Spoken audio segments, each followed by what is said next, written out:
Morning, y'all. It's Kate at Kate Rambles On. And guess what I'm filming with? My iPhone 15. Yeah, I still have it. Remember, Paul had bought it for me, but then he never finished paying off his plan or the phone. So I have this wonderful iPhone 15 that I can use for everything but a phone because it's locked that way. So here I am, Sunday morning. I don't know what time it is. Hey, I'll look at my other phone and see what it says. It says the time is 9:04. So I've been up about an hour and a half. I've been up off and on all night.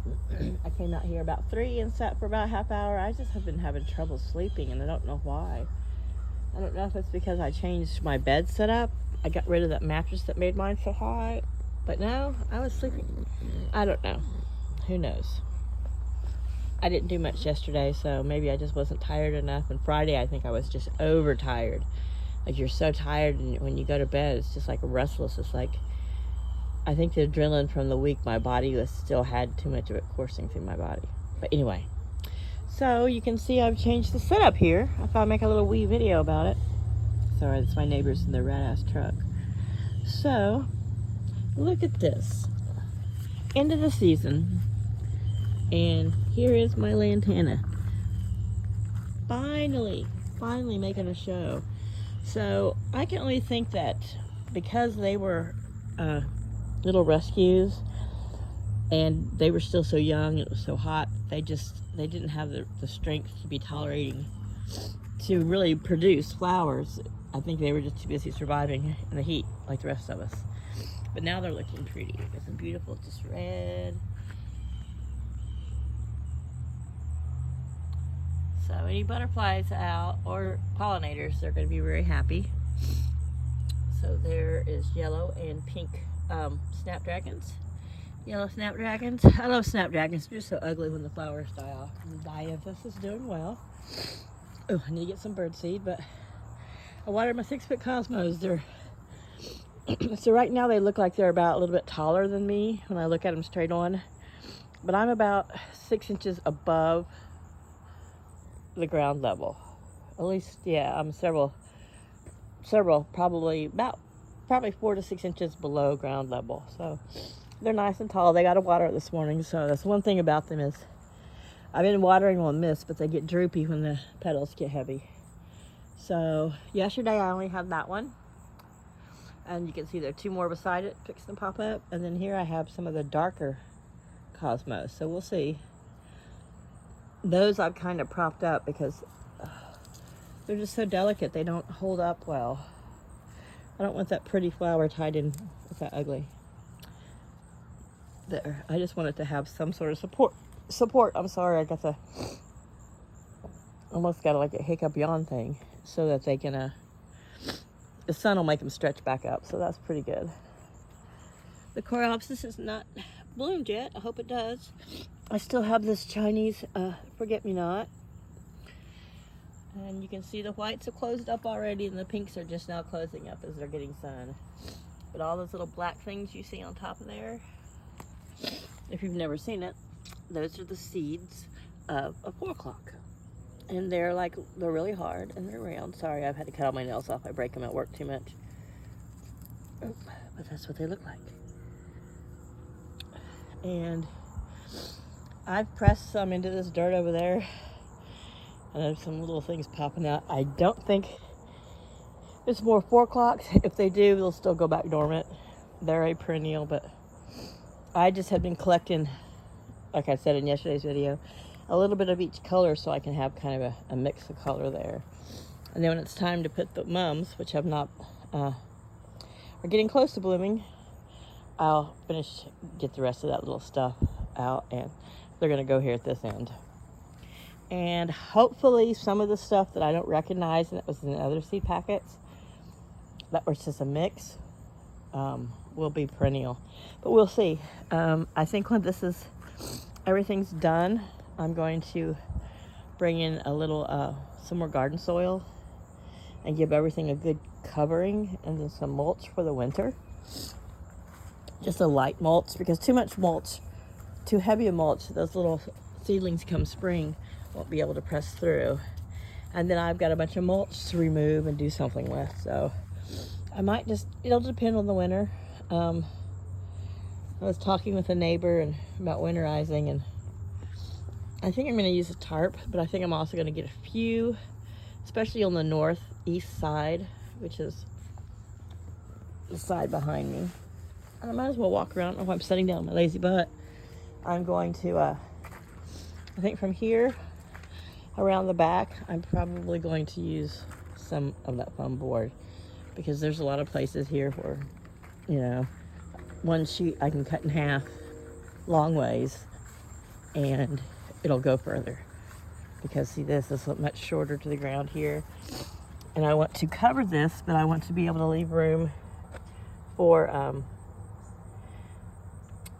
access, so I think I'm going to cover, and then the gap on the top I'm going to cut another piece to be just kind of like a lid or a flap, so I can reach down in there to do anything I need to. But back here you can see where it's so low, I could probably cut one of those, you know, cut them in half and get them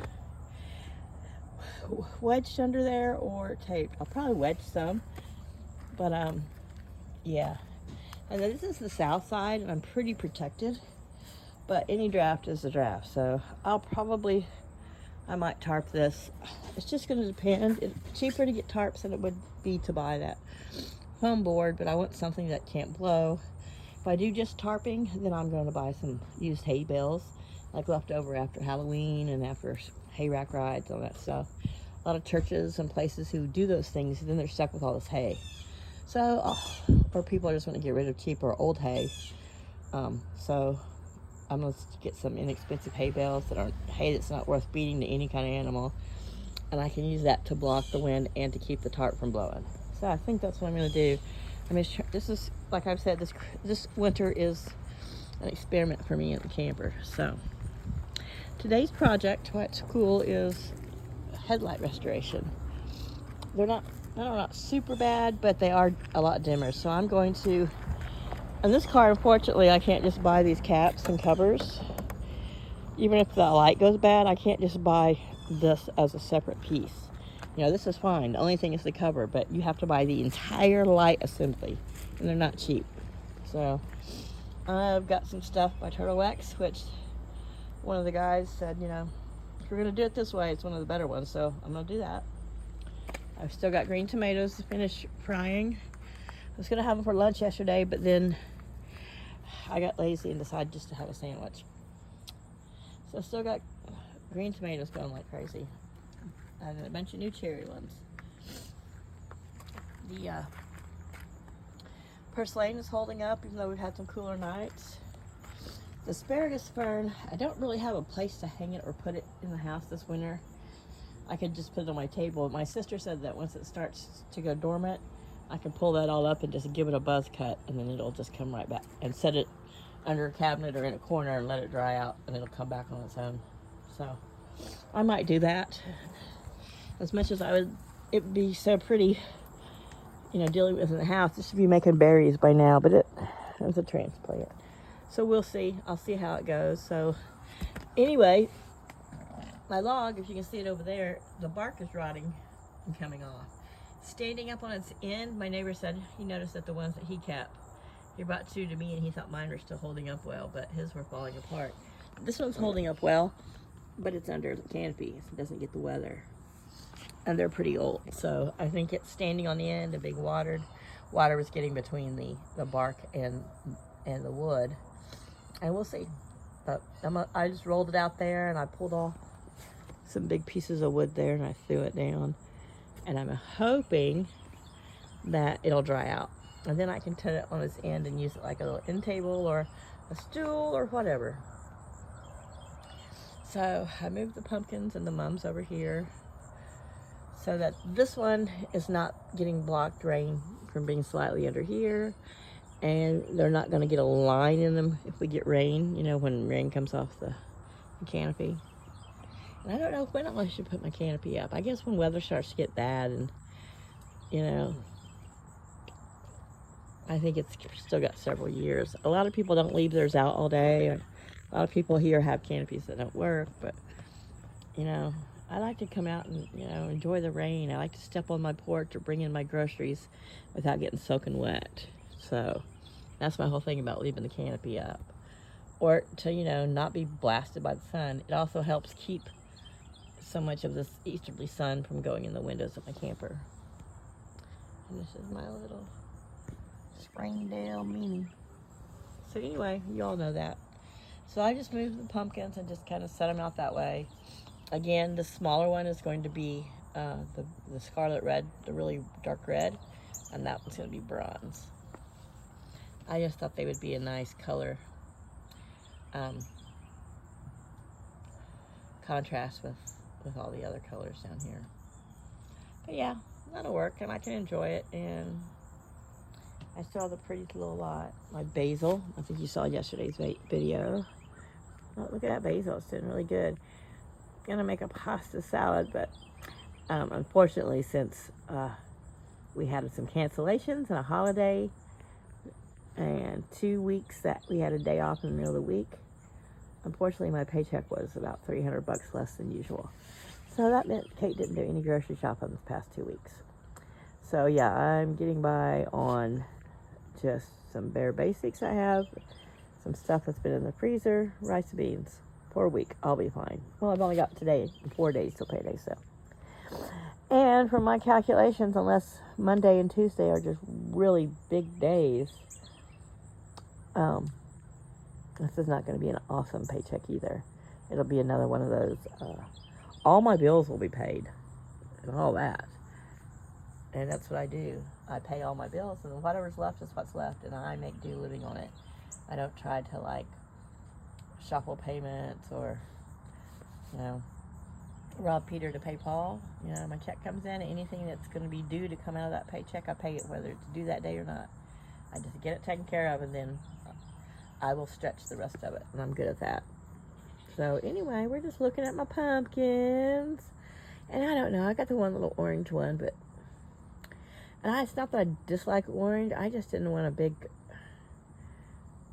I didn't want it to be all Halloween looking. I wanted it to transition for fall and some pumpkins. I got my flag. That's my Halloween. I'm not even gonna have a trick-or-treater this year, so I'm not worried about it.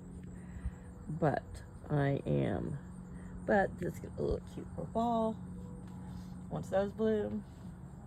And then of course, if you get your mums in the ground in a good spot, before they're totally dried out and before it gets so cold that they can't make any kind of roots, they will they'll get themselves all rooted in there, and then they'll come back the next year. I mean, there'll be nothing but big green mounds all summer, but then they'll pop out in the fall.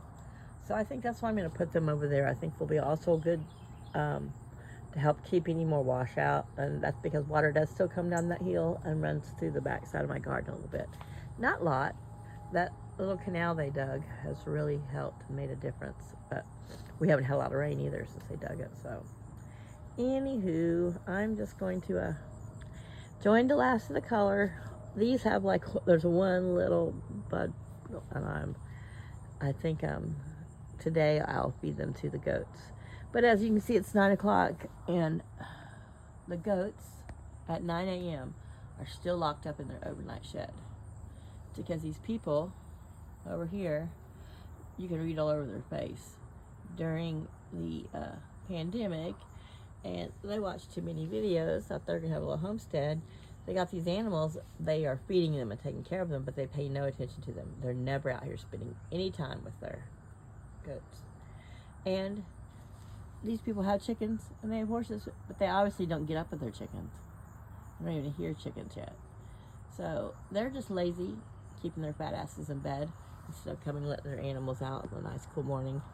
One morning the sun was blasting through here about 9 or 10, and it was just heating up their little shed. And I went to the fence and I yelled, "You need to let your goats out." A few minutes later, two really lazy looking women came out and fed the goats. But I know, I'm being judgy and I'm sorry, it's horrible, but it's a nice pleasant morning before it gets warm.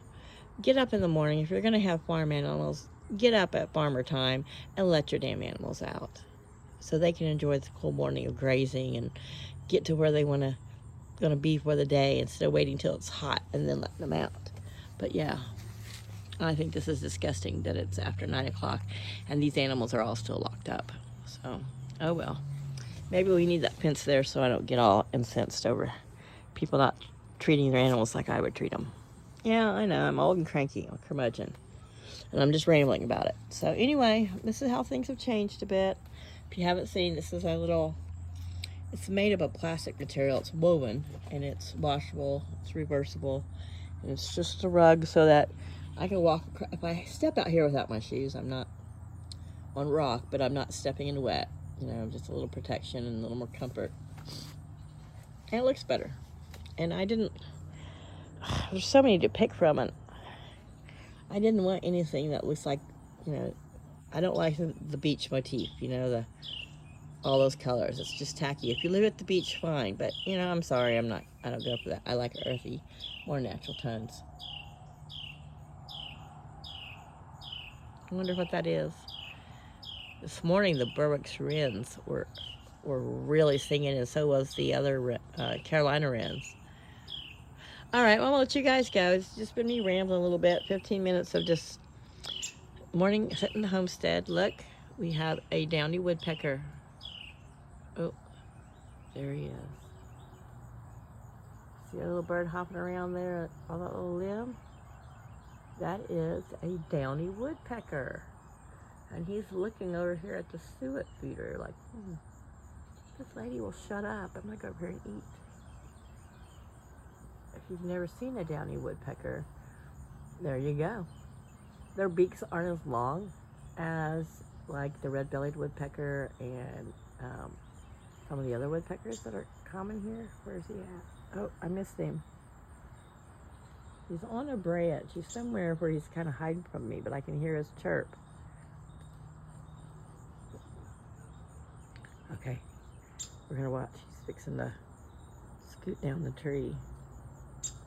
There he is. I love watching woodpeckers go backwards. Yeah. Yep. I go down the tree backwards. So I'm thinking he's either coming to the suet or he's coming to the other tree block. It's a downy woodpecker dance. He got the moves. He got the moves like Jagger today. Look at him.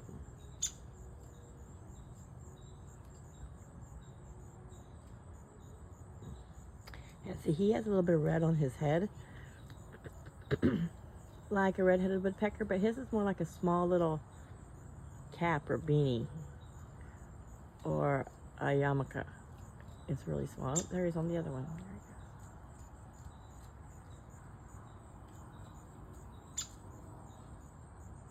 It's a downy woodpecker dance.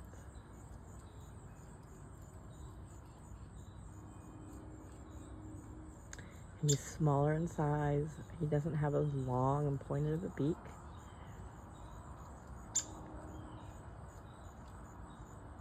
Oh yeah, he's like, I want to get on that suet. But you can get on there, mister. Just hop over there.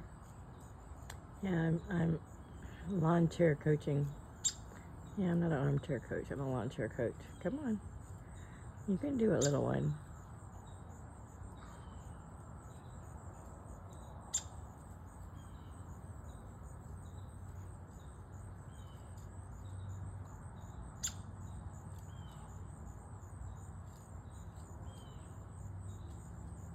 Maybe he knows he's on camera and he's being camera shy.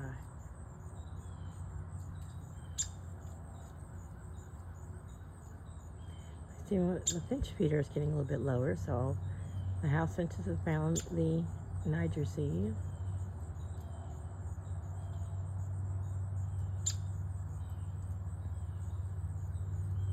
It's like he can't make up his mind where he wants to go eat. Dude, we've been watching you for a while. Are you strategically hiding behind the pole? So you can see a little bit of red on him. From the back of his head, kind of like a headband on backwards. But they are, routinely you're going to find them all the same places together.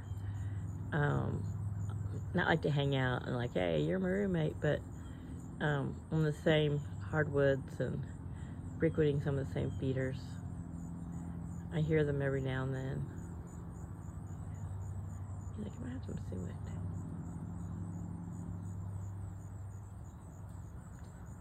I always find suet important in the winter when it's cold. But it's nice to have it in the summer too, especially if it's like one that won't melt too fast, because it does provide energy, helps hold the seeds. It's nothing hard. They don't make as loud and hard up drilling noise as other woodpeckers, the pecking noise.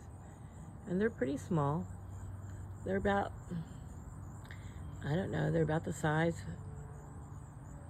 They're bigger than the wrens and the chickadees, but they're smaller than a female cardinal. So he's about the size of what I would call a juvenile or a fledgling cardinal, if you've ever seen them. But he's back in the tree. I moved. All right, I'm going to end this. I know you guys are like, it's a boring woodpecker. It's behind the tree. But he's going to dance back around in view in a minute. Or not. Nope, he's going back up the tree. Bye, Downy. All right, guys. That was the excitement of this video. Watching a downy woodpecker dance. Love y'all. Miss y'all. We'll be in touch soon. Bye.